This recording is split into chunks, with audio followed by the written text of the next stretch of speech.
There are things in this world that science refuses to name, and then there are the things that science tries to lock away. Tonight's episode contains themes of sleep deprivation, psychological torment, and death. Listener discretion is advised. If you or someone you know is struggling with insomnia, intrusive thoughts, or suicidal ideation, please reach out. In the United States, you can dial 988 to reach the Suicide and Crisis Lifeline. You are not alone in the dark.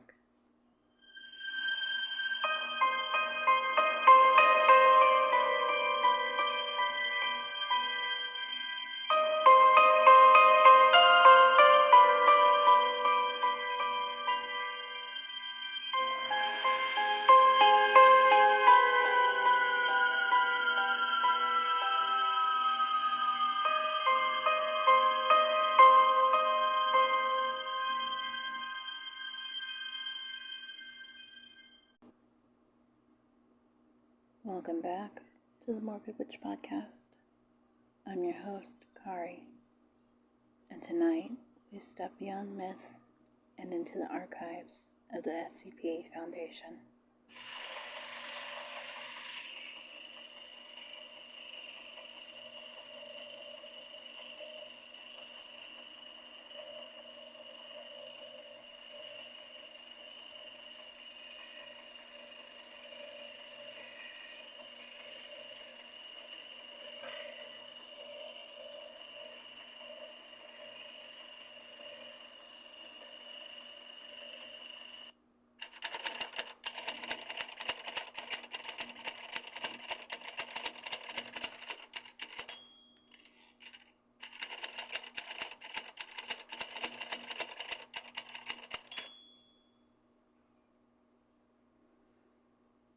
The SCP Foundation is a global secretive organization charged with the mission to secure, contain, and protect. That's what SCP stands for. Their purpose is simple: to locate, study, and contain entities, phenomena, and objects that defy natural law. The Foundation operates far from public view, under layers of clearance levels, fake corporations, and hidden research facilities scattered across the world. Each anomaly they encounter is assigned a file number, classification, and containment procedure. These anomalies are called SCPs.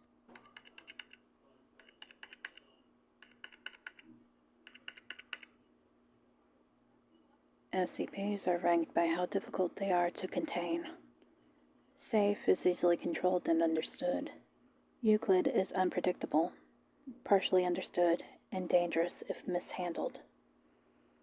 And Keter is the highly dangerous and extremely difficult to contain. Tonight's subject, SCP-966, falls under Euclid, a creature that does not stalk its victims with claws or teeth, but with silence. It kills slowly, one sleepless night at a time.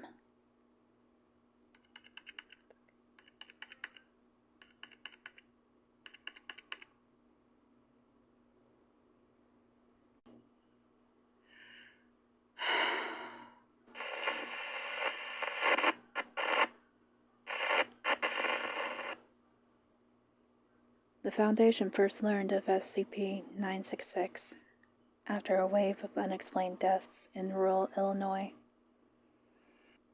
Victims were discovered collapsed in their homes, starved, dehydrated, and showing extreme signs of sleep deprivation. Police initially suspected drug use, then carbon monoxide poisoning, but none of the tests matched.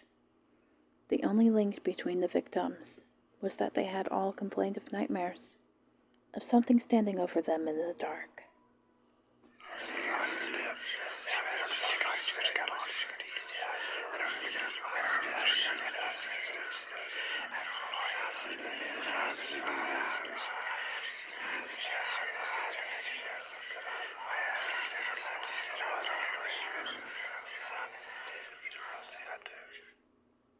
When Foundation field agents investigated, they use infrared spectrum cameras, and that's when they saw them.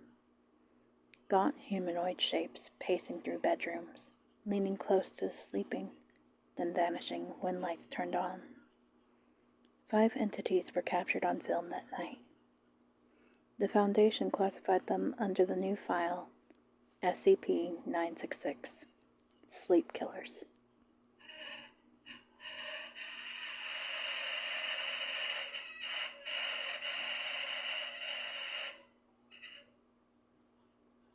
To human eyes, SCP-966 is invisible. It can only be seen under wavelengths between 700 and 900 nanometers, meaning infrared and ultraviolet light. Foundation researchers describe them as bipedal creatures between 1.4 and 1.9 meters tall, emaciated to the point of skeletal. Their skin is translucent gray, stretched taut across the rib cage, visible through layers of muscle that look almost melted. Their heads are hairless, elongated, with hollow sockets where their eyes should be, and their mouths, lined with thin, needle-like teeth, stretch impossibly wide when they emit sound. These sounds, inaudible to humans, are a sonic emission that disables the victim's ability to enter REM and deep sleep permanently. Once you've been exposed, there is no known cure. Victims remain conscious, functional, and awake forever.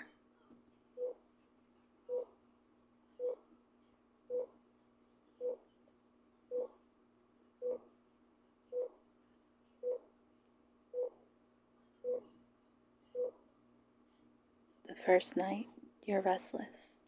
The second, you start to tremble. By the 5th, your hands shake uncontrollably. You begin to see movement in the corner of your eyes.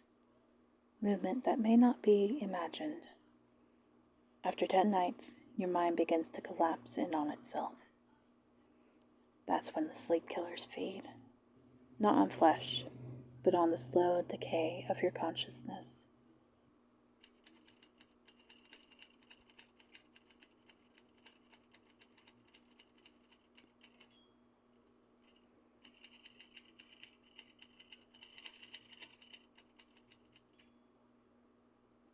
Experiment Log 966A. Subject D-1874, exposed to SCP-966. Sonic emission for 3 minutes. Within 4 hours, REM cycle ceased entirely. Subject attempted to induce sleep through alcohol and sedatives. All failed. By day 5, subject reported auditory hallucinations. Whispering, rhythmic tapping, and an unseen presence. By day 9, subject experienced paranoia and self-harm tendencies. Subject expired on day 11 from heart failure.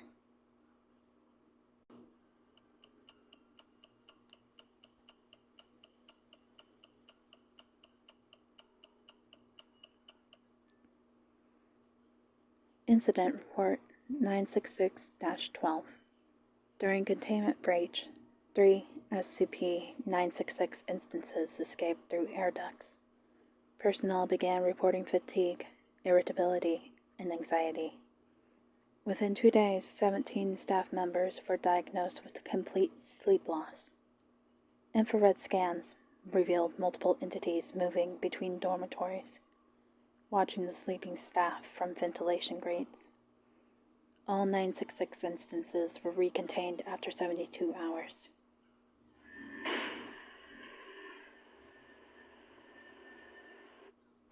Containment procedures now require all personnel working near SCP-966 to undergo sleep pattern monitoring and daily infrared scans.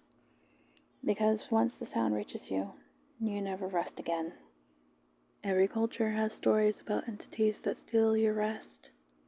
The Norse mare, the Filipino batibat, the Newfoundland old hag.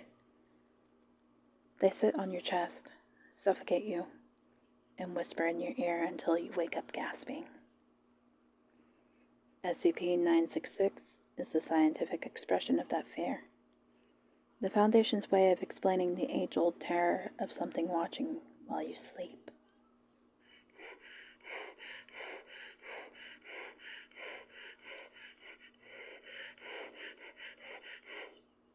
The difference? The Foundation has video evidence. They've seen the sleep killers move between containment cells.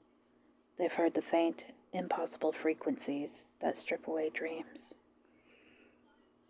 They've seen what happens when you beg for sleep, and sleep never comes.